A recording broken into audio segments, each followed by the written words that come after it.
The reason most people procrastinate is because they're perfectionists. And that's the second P, because you were talking about the first P. It's a perfectionism. Are you a perfectionist? Yeah. Perfectionism is a huge topic in itself. Yeah. Are you a perfectionist? To some extent, I'd expect certain things to be done a certain way in order that things are smoother. But there are many other things that I can sort of let go as well. So again, it's not binary. It's not your either one or the other. I think we have scales. Okay, I have a question for you there then. are spectrums. I have a question for you. Do women fall victim to perfectionism more than men? I can't answer that question because it's like a rabbit hole trap. From your experience, what do you think? No, I don't think so. I don't think it's gender specific. Okay. I don't think so. But we all have our own OCD eccentricities, don't we? There are things that we care about and there are things that we don't. But back to the topic of perfectionism, the reason why we procrastinate is because perfectionists need to have everything perfect before they execute or implement.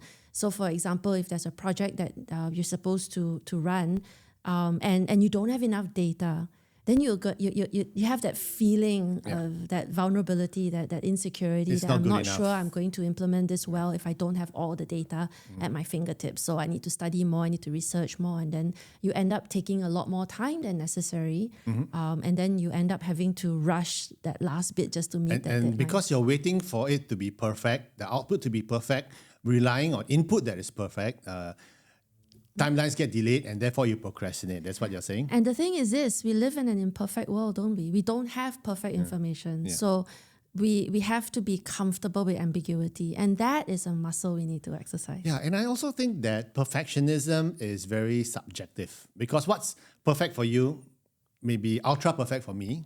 Or what's...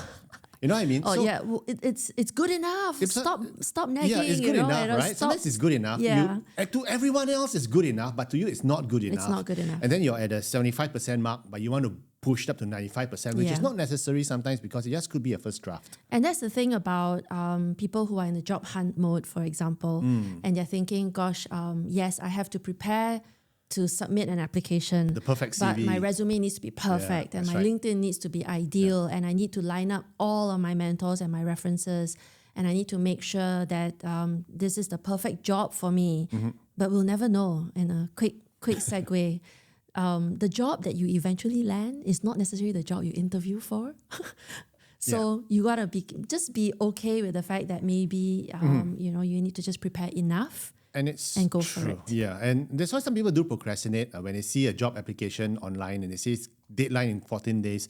They procrastinate to the 13th day to submit it, by which time they would already have interviewed the first 5 candidates already. And your application's lost in the volume because by waiting until the 11th hour to submit your application is... I guess telling the hiring manager that I'm not interested. Yeah. So and also if you're thinking that I'm not submitting now because I want to perfect my CV, I want to perfect my interview and everything, it's not a good idea. Okay, because Winston Churchill actually once said, perfectionism is the enemy of progress. And if you're trying to get all the information in and everything to be perfect, D-Day would not have happened.